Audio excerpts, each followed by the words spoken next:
Welcome, friends, back to another episode of the Performance Mindset Show. I'm your host, Amy Calandrino. I am a commercial real estate broker in Orlando, Florida, and author of the book From Perfect to Real. This show is all about leveling up in business, real estate, leadership, and life by shifting how you think, grow, and lead. Each week, I bring you real conversations with top performers and mindset experts who are building big lives on their own terms. If you're ready to ditch perfection, trust your path, and grow with intention, you're tuning into the right show. Be sure to subscribe and let's get to it. So today I have with me James Nelson, and he's principal and head of U.S. investment sales at Avison Young, leading the most significant investment sales team in the country over his 25 plus year career. He started when he was 11. Just kidding. He's been involved with more than 500 transactions valued at over $5 billion, representing clients from JP Morgan to the Carlyle Group. He's recognized as a top global performer, a Commercial Observer Power 100 honoree, and recipient of REBNY Deal of the Year award. Is there a better way of saying that? Do they call it REBNY in New York? REBNY. That's what I thought. I think it's like called something different. So it's REBNY's Deal of the Year award. James is also best-selling author of The Insider's Edge to Real Estate Investing and host of the Insider's Edge podcast.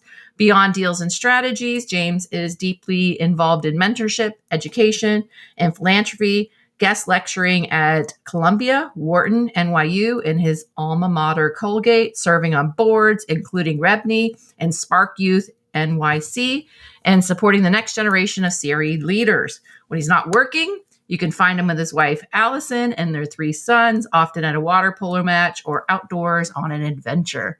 So Welcome to the show. Thank you, Amy. So awesome to get to know you and spend time at the recent CREI Summit, which I know we're going to be talking about. But before we get to that, I want to say I just love the name of this podcast, and thank you for all the incredible content that you put out. And in the lead up, I love that ditch perfection. I'm very much a progress over perfection guy. I don't know who actually said that, so I don't want to take credit, progress over perfection, but I definitely subscribe to it. So it's really wonderful that, you read that nice intro and yes, a lot of stuff that I've been fortunate to be a part of, obviously a big team and a lot of help to do that. But again, for the book, if it said, hey, let's go out and write the perfect book that ends up as a Wall Street Journal bestseller, you probably wouldn't be holding that book in your hands. But I said, instead, let's do this. Let's write a book. It's awesome that you've got your book as well. So just thank you again for everything you do for the community. Oh, thank you. And yeah, I was shocked when I kind of came up with this, and I talked about it in my book. I came up with the sports success system, SPORT, all stand for something. And then I really thought about that it's really a performance mindset, like to the most successful people, and having that abundance mindset and all that kind of stuff. I couldn't believe that I could trademark performance mindset, like that it wasn't taken. So yeah, that's the name of the podcast. Wow. And have the IP locked down. So yeah. Someone's going to come knocking on your door one of these days. Hey, Amy, we'll pay you $1 million for the name, right? So. Yeah. And then I also have trademark sports success system. I just renewed Amy's apron. So not many people know about that because I don't keep up my cooking blog at all. I rather do deals.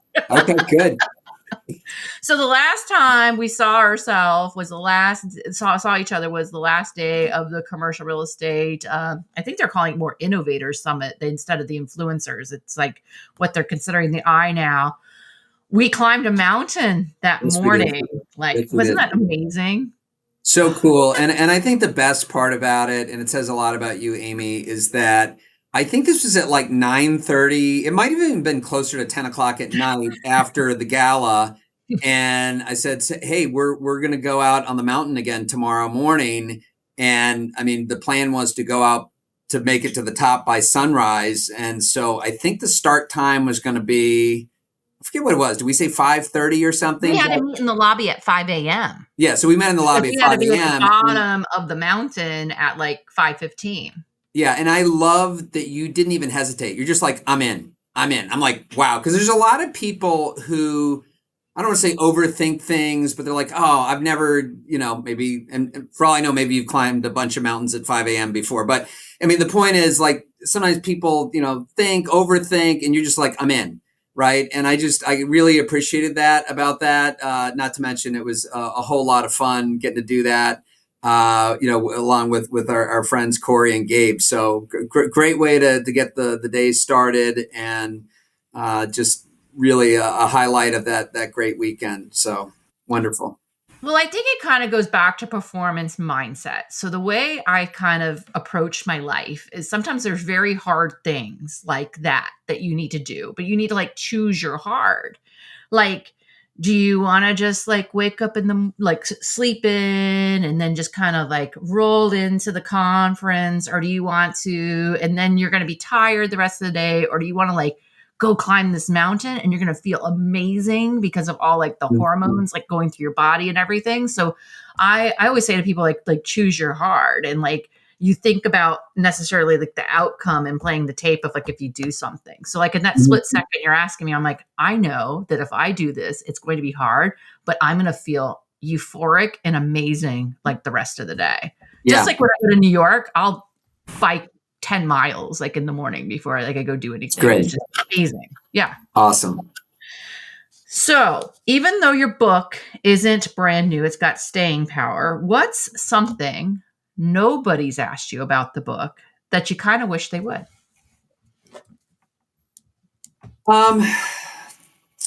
Something I've never been asked about it. Well, I think sometimes it comes out in conversation, but people do ask me the why. Why do you write a book? And look, there's certainly benefits professionally of having a book out there. It is no doubt a calling card.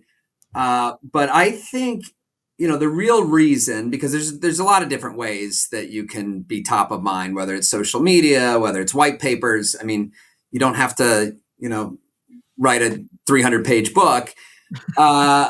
And believe me, I had a great writing partner in Rachel Hartman to do this. But I really, after 20 plus years, people would always ask me, James, what's the book that teaches you how to invest in real estate? And there's a lot of the kind of get rich quick, and then kind of the rich dad, poor dad, which is fine. A great place to start: buy a 3-4 family, live in one of the units, rent out above.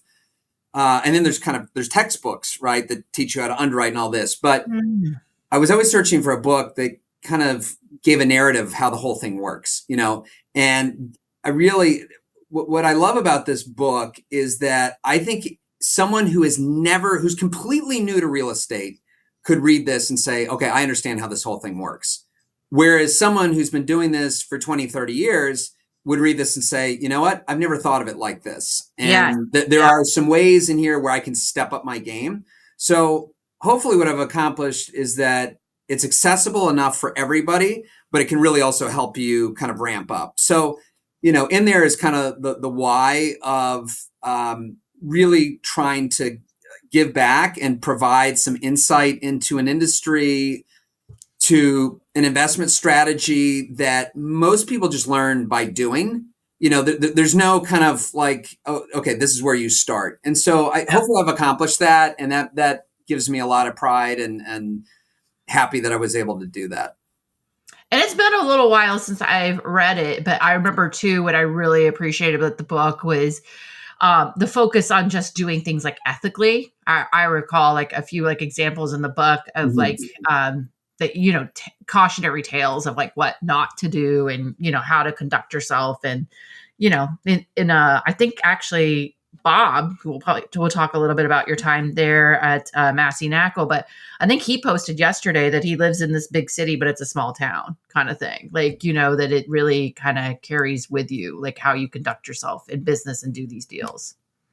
Absolutely. And it's, the same holds true for investing, brokerage, pretty much anything in life. It's, I think your reputation, how you, do things is how you do everything. And we definitely, on the brokerage side, I know that we always put ourselves in the client's shoes. So it's not like, hey, what's best for us in the short term? Like we play the long game. Right. And so, and that's, to be, that approach is the same way to be a great broker, to be a great investor. And, I still, unfortunately, and I think real estate sometimes gets a very bad rap because, you get, are there shady investors out there that are, predatory, taking advantage? And sure, like in any business, you're going to have people like that, are not ethical and take advantage. And they might, on a deal at the last minute, retrading or whatever, they'll probably get away with it once, right? To the point, and it's not just that it's a small community, whatever, but it's like, you think about all the people involved in a transaction and you do something like that, and it is a small community, like word gets out there. And frankly, I think life's too short. Like, why would we want to deal with someone who's not ethical, right? And not do the right thing. So it's just, and plus, I don't know how you live, trying to, make a living by kind of grinding out every deal and chiseling. Like, it's just, there's plenty of business and plenty of opportunity out there for everybody. So, do it in the right way. Well, I think, as much time as you spend like doing things that don't really matter in the long term, it harms you. And I think a lot of the time these people flush themselves out, pretty quickly. So you've written the book, it's been published for a while. If you were to add another chapter, what's something that you kind of wish you would have put in the book that you didn't? Well, I completely blew it. And when the first, the first chapter talks about what you can invest in, the different asset classes. I don't even know how, well, I can tell you the reason why I didn't include it, because industrial is not a big part of our practice. I mean, here and now I've taken on a national role and that's changing, but in New York City, we do the 4 major food groups: multifamily, office, retail, development. We've done a little bit of industrial on the perimeter, but I did not address the opportunity to invest in industrial. And now that's obviously gone far beyond industrial, logistics, data centers, almost to the extent that I reached out to my publisher and I said, look, we're already on the 2nd edition of the book, but I said for the 3rd edition, we got to write a chapter on industrial, right? It's by the way, across the US, it is the number 2 asset class by dollar volume. So I have no idea how I wasn't thinking about it at the time. And someone, right after the book was like, James, why didn't you mention industrial? I was like, oh my gosh, I completely forgot. So yeah, we'd write a chapter on that. Plenty of opportunity there as well. Well, I know someone you could talk to too. Do you know Chad Griffiths? Have you gotten to meet him before? No. He wrote Industrialize. Okay. His book was really good. When I was up for the do you say gala or gala? I guess it just depends on the person. Gala, yeah. Yeah, whatever. So I was up there for that, and we went and toured the Portal facility in Brooklyn, and it's level, and got to see this former factory, and it was really cool. Yeah. But he's an industrial nerd, and he wrote a book called Industrialize, and he has a really good how yours is a primer for investing. His is a whole primer about industrial real estate. And I've actually given it to, a few friends and such. So it's been really good. So, yeah. Cool. But it's interesting. Yeah. After you write your book, sometimes you're like, oh, I should have said that or thought of that. And I see, but again, progress, not perfection. That's right. That's right. You can always do another edition. That's right. The subtitle is Game-Changing Strategies to Outperform the Market. What was the actual turning point when you realized you were more so on the inside? And it's probably early on in your career.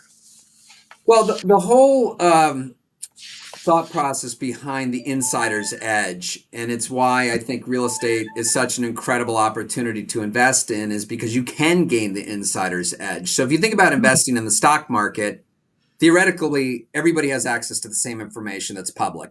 In fact, if you get inside information, you can go to jail for that. So I'm not suggesting in real estate investing that you do anything to, take information that you're not supposed to see. But the fact is that, and this might even play into some other discussions, and maybe this is for a better, 3rd edition book, is, how to leverage data in decision making, how to leverage AI and all these things. And look, there's a lot of data out there for real estate, but it's far from complete, because as there's certain brokers who are happy to share their transactions and the details of the transaction, for the data, providing services, such as the CoStars of the world, and we provide that.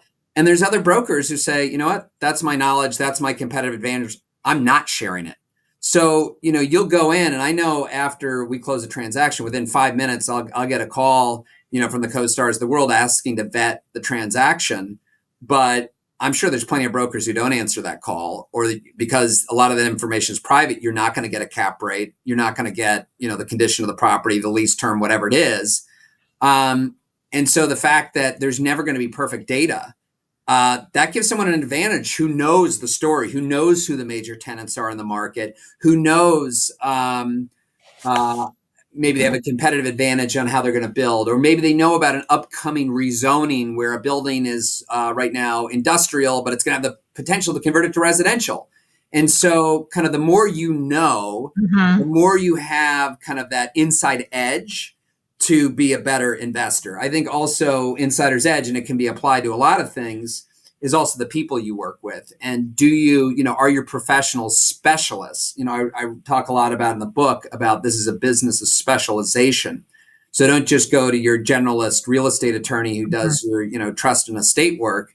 If you're going to go buy a multifamily apartment building in New York, you're going to need a transactional real estate attorney who does multifamily in New York.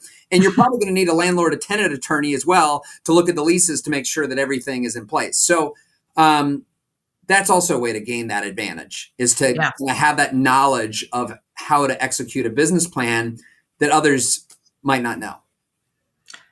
I think that's interesting. There's an area of town that I focus super heavily on. It's Winter Park. It's north of Orlando. And I do a lot of consulting, and I do some things like off-market advising, families and different things with their real estate. And I knew some certain things were going on, and I was working for another deal with a client. I'm like, I can't say to you what's going on, but I'm just saying, get this deal done now before this comp hits, because then this owner is going to want a lot more, because this is going to be like right next door. You got to do this like right away. That's the insider knowledge you have. I mean, that's not recorded, that's not public, but you have that knowledge, and as a result, you're really helping out your client by knowing that, right? And then they saw it hit, and they're like, "Oh, that's why." Right. This would have maybe cost us like 30%, like more, potentially, or like, someone would have tried to pull out. So no, I agree with that. And you really need to focus like on a specific area, geography. You can't be everything to everyone. I mean, unless you're like in the panhandle of Florida or something random like that. But if you really want to grow at scale and you're in a market like you are or I am, you have to have that focus. Yes. Let's shift gears a little bit to your career and talk a little bit about mindset. But like, what do you wish that you had maybe known early on in the business? Well, I think I wish I'd start to build a team earlier, because this is such a business about teamwork if you want to scale. And I did start pretty early on bringing on an associate, but and for those of you listening who say, I'm not at a place in my business yet where I can support a full-time salary, whatever. Like, there's so many interns, there's so many people out there in college who want to help, right? Yeah. And so I would say take advantage of that sooner than later, because again, if you're doing, if you're a solopreneur and you're trying to do everything yourself, including the administrative tasks, I mean, your growth trajectory is really going to be stunted. Absolutely. Yeah. I think I saw that in my careers, like as soon as I started to like relinquish control and focus on the things I think anyone in business or commercial real estate should do an audit of, like, what is your highest and best use? That's right.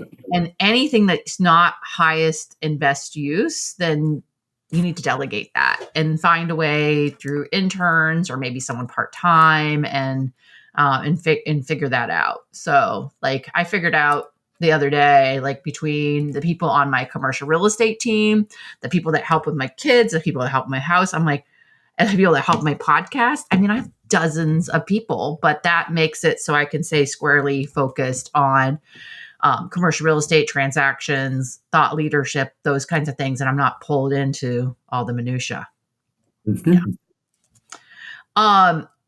Commercial real estate's gone through a lot of plot twists in the last, few years. How do you stay like grounded when everything is moving with, rate hikes we've had and all kinds of different things? What do you do to stay grounded? Well, I think this is a business that's definitely, I mean, the market's cyclical, Mhm. ever changing. I think that one of the things that, and it was, I know we're going to talk about Bob Knackle, who I started my career with, and Paul Massey, but they were such incredible role models, just with work ethic and showing up no matter what. And I think sometimes brokers, investors, when the market's hot, everybody's, jumping in and everybody is, active. But when things slow down, that's the tough part. And I think that really separates those who have uh, long-term success, right? Because when there's not deals happening, it's easy to just say, you know what, nothing's happening. I'm going to go take, and not that you shouldn't take trips and vacation, but, there's plenty of brokers who, I remember 2009, who just said, hey, I'm going to just go to Europe for the summer. There's nothing going on, and I'll come back. And, maybe there's not transactions happening at that very moment in time, but what you find is that work that you put in when no one else is stepping up, when things do turn, and I've found over my career that when things turn, sometimes it happens very quickly, and you can't like start and stop in this business. Like the work No, ethic yeah, has yeah, to be consistent, and so I think that's a big piece of it, right? Is that again, I had great mentors, but even in 2009, when the market was super challenging, I just kept showing up every single day, and sometimes I didn't even know what I was doing there, right? But it did yeah. over time yield, you pay those dues, and it really helps you, certainly when the market does rebound. Well, and I just think of like COVID and that pandemic, and it obviously hit you guys a lot more in like New York City, where you've kind of launched out of. But when I had that going on, I thought to myself, I'm like, how can I be like a resource? How can I be there? And you're like making an investment in the relationships that you have and putting that equity in there, becoming an expert. Like I wanted to learn all about, I focus probably primarily on small, medium sized businesses. I'm like, what is every single resource like available to them? How does this work? How do like I help them? So then it's making my clients stronger. So then as soon as anything changes, they're ready to, okay, I'm going to go do this. I'm going to do this. And like, they're ready to go. I agree with you. I get a lot of flack sometimes because of how much like I work, and I don't really stop like ever really like working. Cause like it's all about momentum, I feel. And you Mhm. don't want to like stop that boulder, like going up the mountain. Otherwise it's just you're starting back over again. That's right. Um, You've moved into a new chapter of Avison. Like you're now more national. What's really exciting for you in this new role?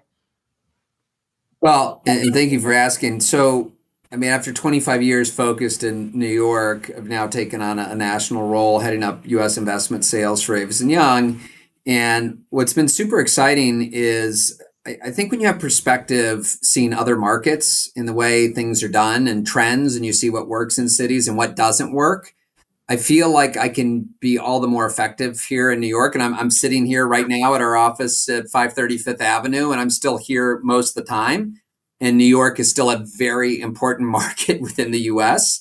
Yeah. But now to help um, our company focus in on really looking at the top dozen markets in the country by dollar volume. And it's just a natural extension. And my only regrets is not having done this earlier, because it was really, I mean, you mentioned COVID, but even before that, in 2019, there was a bill passed that basically took all rent regulated apartments that used to be able to decontrol, put money in them, and charge a market rent, and basically just froze it in time. And before then, we had clients who, as a matter of pride, said, my entire portfolio is in New York. I never need to own anywhere else. And then all of a sudden they said, wait, they can completely, the government, the state can completely change the rules, right? And all of a sudden, like, if I'm not diversified, maybe that's something I should be thinking about. And it was at that point that also you started seeing, and I'm not saying that there wasn't New York investors investing in other cities and around the world before that, but I think at that point it became a lot more pronounced. And you have a lot more, especially now and then after COVID, where people spread out even further. Um, you know, you have a lot of synergy with domestic capital flows, not just global. And so this is an opportunity, and kind of like step one is connecting with our New York-based clients and saying, hey, where can we be helpful to you in other markets? And so the way I'm doing that, and Avison Young has 60 offices across the country, but again, we're focusing in on the top dozen markets to really where our time is spent. That's not saying that we wouldn't do something opportunistic in a secondary or tertiary market, but we can bring that New York relationship to another market where we have the boots on the ground and the expertise. And I think that client's getting the benefit of both worlds. They're getting that local expertise, but behind it, they're getting this national, global marketing platform behind it. So that's the vision of what we're doing. Having a lot of fun with it. I am doing a lot of traveling. And you mentioned the lead up my 3 sons and my wife. And I'll say it's maybe things happen for a reason, but I couldn't travel like this when my kids were young, and I wouldn't want to miss that all. I mean, now my older 2 are in college, and I have my youngest is a freshman in high school, and it's still tough. Like when I'm home, when I'm away for a couple days. But for the most part, what I found is if I'm doing something on the East Coast, some of these trips I can knock out in a day. If I'm going to the West Coast, yeah, I'm going to have to stay overnight. But now that my oldest son's in LA and my middle son's in DC, also because those are 2 markets that we're definitely focused in, I get to see them as well. So it's been, things happen for a reason. I think the timing and everything has been great. But look, there is a lot of opportunity out there across the country, massive opportunity. And I don't know if I've spent enough time out there in each of these markets, and I'd love to hear kind of what you think about the kind of the brokerage competitive landscape. But like in New York, it kind of feels like there's 1 or 2 sales brokers for every sale that happens here. I mean, you have so much talent and so much focus on New York that it's a super, super competitive market. And I'm not saying that Orlando or anywhere else is. I just brokers per transaction. It'd be great if there was a way to get that stat. I got to imagine it's really tough. Whereas you go to see some of these other markets. Let's talk about Dallas, which is, spread out. There's a lot to Dallas. When you look at kind of that metro area, and sure, there's very capable brokers, and there's a lot of them, but I think there's probably a lot more room, I would think, to kind of get in there and kind of, build out market share. That's the thesis. Yeah. I'll get back to you in a couple of years when we prove that out. Well, I have like 2 things that I'm thinking is one is I think it's great. It's providing a much higher level of service to those that you like work with and your clients in New York, and not to be able to have that geographical diversity and be able to look, and you're not just as much subject to, again, things that governments can change, or, each city sometimes, its complexion can change like over time, the people that are renting or the different asset classes. So it's providing people a large opportunity. I think that's amazing to do that and be able to plug that all together.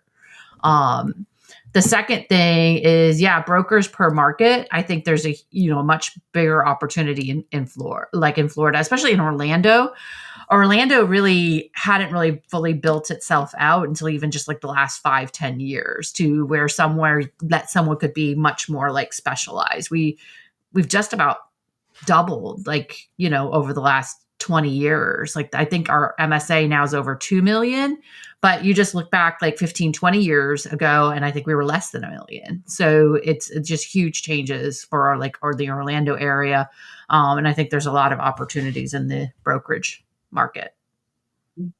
Yeah. And then, but I think it's also too, like, I do feel like there's some synchronicity in life, and it's awesome that you had this opportunity too, and you get to spend time with your family. That happens to be in the markets that you're in. So like in visiting. So because we went to CREI and otherwise, who are some people in the business that aren't household names, but maybe should be? So are you thinking investors, brokers? Yeah. Maybe some more that people that are part of like the retweet communities that hasn't really like caught a lot of traction that you like enjoy working with. Well, I Or mean, like maybe to answer the collaborate with. question more generally, I mean, I think, part of what CREI is doing in that community is, allowing people to share, great content, observations on the market. So I would argue the CREI community is doing a great job of getting their message Yeah.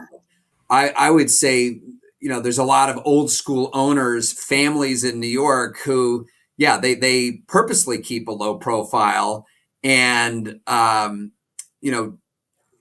what are specific names I'd throw out? I mean, I don't know if there's any, in particular, but just to say that many of these people, you just can't find, their name or information anywhere. They Yeah. don't have a digital footprint. And I think a lot of that kind of the old school mentality is intentional. Like they don't want to be found. They don't want tenants, to try to track them down or give them hassle or whatever. That But makes sense. Yeah.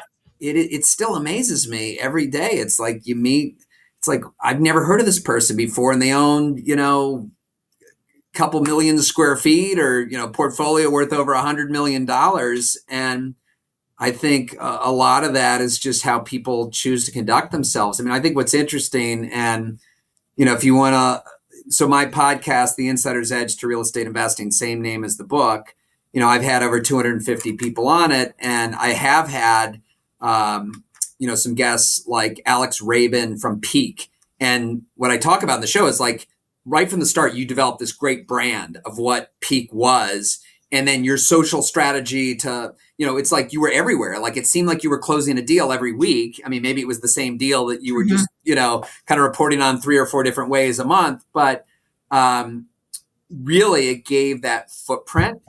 And I've got to imagine hugely successful as they grew their business, right? Because at the very least, if you're an investor, you need people to know about you because you want brokers Right. to call you with opportunities. And then, hey, when you're out there trying to raise capital, people want to have seen what you're doing and show that you have a presence, going out and getting a loan. Like all these things, I think help. And so I think you'd be hard pressed today to come up with a reason why you'd want to fly below the radar. Well, I do think that, for instance, I was contacted by like a New York family like office. And then, of course, I couldn't find much information of them. And then, of course, like I'm calling Slow Mo Chop and, different people in New York. Like, do you know these? Oh, yeah, they're legit. And then, meeting with them and, that type of thing, and getting more information about them. But I do think that there's a huge boost if you are out there. I think it's really more the family offices that kind of want to fly more over the radar and just have like the very basic, at least a website and a little bit of information. But those that are actually, syndicating, investing, or developing, putting these different projects together, like Zach Molzer, I think there's a huge benefit to being on social media, and it will give you a big lift. Oh, What for is your sure. experience with that? Yeah, I mean, I think, and I'm not as active on X, and we post there, but I know it's not just about posting; it's about engaging there. And there's only so many hours in the Yeah. day. But I mean, I know because I've had like Moses Kagan on my podcast. I Oh, mean, wow. he is a big name, as you know, Yeah, he is. Yeah. on X, and he talks about building his investor community on X, right? So, that's just one example. And certainly, Bob talks about getting business directly from social media. I don't do social media for that purpose. And I'm sure they say that they don't do it for that purpose either. I mean, it's nice when a piece of business falls in your Mhm. lap, but I think it's really about putting out great content. I think, and that's a lot of what we talked about at the CREI summit. Is it's not just you're not just posting something to say, hey, I'm the best, I'm number one. It's putting yourself in your client's shoes and talking about how can you help them solve their problems, right? And so that's the white papers and things that I put out. I'm always thinking about what's next. What are people wondering about? How can I help answer this question? And then obviously social media is just one of those channels to get the word out there. And us talking about this too, though, makes me think too, it's like, again, everything that you're putting out there can be consumed. And so like being on these different social media platforms, you want to make it clear what you do so people know that and make the messaging clear. And also realize that your potential clients and potential investors all are privy to that, can see that, and be mindful of that. Yeah, and look, what we're doing right now, having long form conversation, that's what I know you love about podcasting as I well. do. And I had the chance to talk about it at the summit. Is, social media is great to have kind of those, 30-second clips and people who are kind of, scrolling through. That's probably all their attention time that you're going to get, right? Because then it'll be, swipe on to the next. Whereas someone who's going to listen to a podcast really is doing it, I think, to gain deeper understanding. That they don't just say, "Oh, I'm going to go through the podcast and get 30 seconds, this morning to listen." Like you might not be committing, or you might not have, if a program's 45 minutes or now long, you might not have the whole time to listen to it, but you're probably Mhm. going to listen to the first 10 or 15 minutes, especially if it's good. So I really enjoy it because you can get deeper into a subject matter, and just kind of what we're doing right now, kind of, I mean, sure, we talked about some topics and questions that we wanted to cover before this, but obviously it's a conversation and it's flowing, and there's a lot, hopefully, that's coming out of this is going to be helpful to your audience. Yeah, absolutely. So I'm going to give you a couple rapid fire questions as we end our time together. Um, do you have a craziest deal that you ever worked on, and did it end up going through? And it did go through, or it did not go through? And it did go through. Sorry, Did did go go through. through. Yeah. Well, I got to say the deal that I'm most proud of is the one that we won the real estate board deal of the year, that involved two churches and a hospital, and it was a Okay. triangular transaction where we had.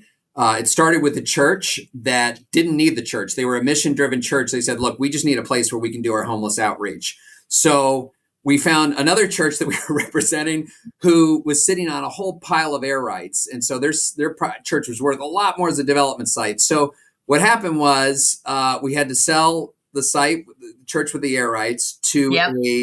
actually a hospital that wanted to build housing. So hospital buys this church. This church buys, the other church, and then we found the original church we were working with a new home.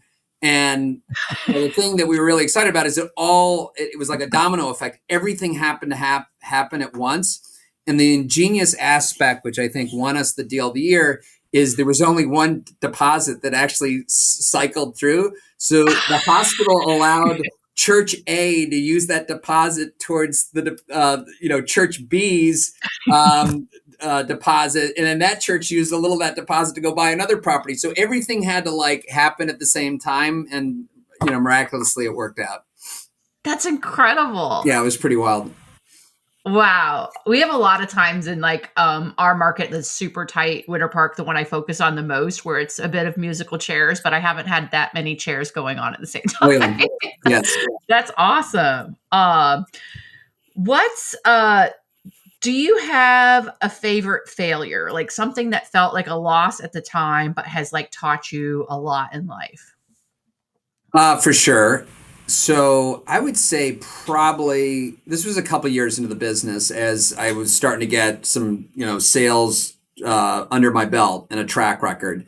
And I had one client, and they had this, 20 unit apartment building that we sold it. We knocked it out of the park. We had, over Mhm. 20 offers, bidding war. We were walking on water.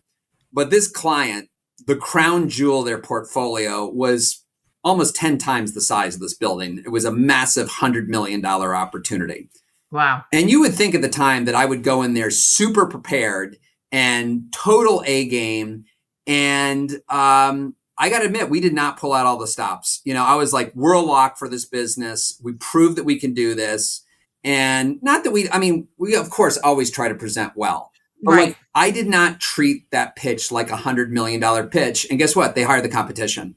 And I was like, oh my gosh, like, how could I have taken this business for granted? So it's like the lesson learned is every single time you got to show up with your best. You never can mail it in. Nothing's a Yes. given. And so even though that happened definitely over 20 years ago, I still think about that, all the time. I lost an office sale building listing just a couple years ago, and I sold 5 buildings in the complex, did multiple other like sale leasebacks. I mean, I was just like the queen of this like office building park.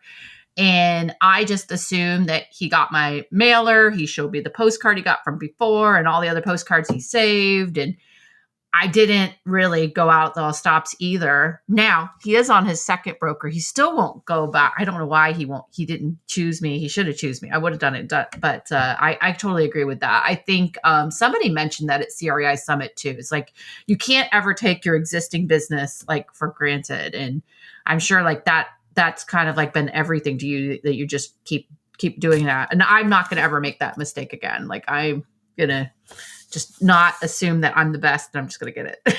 Okay. Last question. If someone gave you $1 million and you can't invest it in real estate, what would you do with it? Oh, wow. That's a great question. Well, I would put it into a not-for-profit. So I don't know if that answers your investing question, but I look at it as investing and people's future, and I would get really specific about that. So I'm involved. I've been on the board now for 20 years as SparkYouth New York City, and we're a funding organization. So we pick out the best 10 charities every 3 years in New York City that benefit at-risk youth. And so we're investing with these charities at a critical time in their growth. And so it's such an incredible thing because, we make investments at a time when, they might be, only 2 or 3 people running this charity, and we help them scale their mission and give them a lot of support to build out their organization. Like what's amazing is we've been doing this now for over 30 years, and pretty much all these organizations that we've supported are still in existence, which is like crazy. And most of them have, they go on to be self-sustaining and, doing just so much more work. So again, that might seem, going the charity route, maybe that's not what you had thought, but I can't, if I had, $1 million just to, put somewhere, I can't think of a better place to do it. Well, I think to myself too, as like and Ken Ashley, who puts on the CREI Summit, always says like, may your success like help bestow more success on others in the community, and we can be this accelerator for the community. And I think that's incredible. Yeah, just goes to show that we're very like-minded. I love that answer, and I'll make sure our show notes person puts the link to that funding organization, SparkYouth NYC, in our show notes. So thank you so much. Is there anything that we didn't chat about today that you'd like to talk about? Well, I would give a plug. Again, I know I mentioned my podcast before, The Insider's Edge to Real Estate Investing. And you can find all this stuff on jamesnelson.com. That's kind of the homepage where you can find out about the book and the podcast. But just to give a little sneak preview, and Amy, you're going to be coming on my show in the future. And I know we were talking to the CREI leadership yesterday. We're going to do a mini series, and it's going to be a collab with them. And I'm going to be over 3 successive episodes interviewing people that I met or got to know better at the summit, and talk about, how you've grown your business as an investor, developer, and how has, social media helped you elevate, your business. So that's going to be something to check out. But in the interim, your listeners can definitely check out my show, and if they're interested in how to gain that insider's edge to real estate investing. Yeah, I think that's wonderful. And yeah, jamesnelson.com. I can't believe you got that domain. Have you had it for a really long time? I did have to pay for it. So I did have to pay for it. So I don't know who goes about buying up everybody's names, but it's, I finally, it was like this weird negotiation where you don't even know who's on the other end of it. And, but it was, at the end of the day, and I said, should I put my middle initial in there? And one of my coaches was like, look, it's your name, claim it. So and it makes it easier for the audience, but the website is not about me. The website is about you, in the sense of how can I help make you a better investor? So you'll see a lot of content on the website for that. Yeah. And then, and also pick up the book if you don't already have the book. It's great. So, well, awesome. This has been a great conversation. I'm looking forward to keeping in touch, and hopefully I'll be in New York again soon, and maybe we'll cross paths, or when you're in one of the other markets that you visit. So yeah. Awesome. And then what the best way to reach you is through the website. Do you have like a contact you feature there, or what's another way? It's all in there. I'm super active on LinkedIn, and I think that's definitely, you know, at least for me and my experience, that's been a really great place to connect with people. So, you know, James Nelson NYC is my handles on LinkedIn, Instagram, and I am on Twitter, like I said, but not as active. So I just tagged you in something earlier, so you will have to. My social media person will say, "Hey James, you gotta respond to this chat." So yeah, you're good. Good. Well, I want to thank everyone for listening to the Performance Mindset Show. If today's episode gave you something to think about, be sure to share and subscribe so you don't miss out on what's next. Want to go deeper? Grab my book, From Perfect to Real. It's all about dropping perfection and thriving your own way. You can also connect with me at amycalandrino.com. Until next time, stay grounded, stay growing, and keep showing up for you. This is Amy Calandrino, signing off.